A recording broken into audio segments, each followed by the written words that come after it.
هل أردت أن تعرف التكلفة الحقيقية لبناء منزل كامل بدون أرقام مضللة؟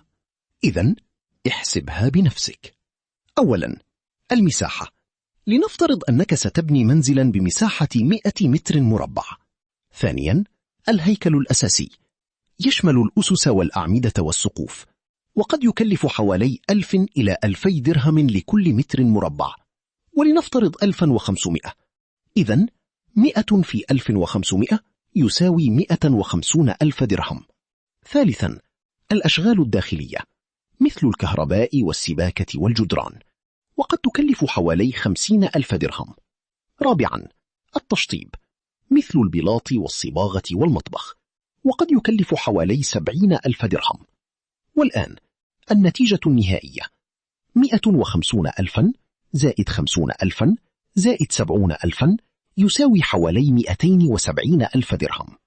والصدمة، هذا المبلغ قد يزيد كثيرا إذا كان هناك سوء تخطيط أو اختيار خاطئ للمواد. لذلك التخطيط الجيد يوفر عليك عشرات الآلاف.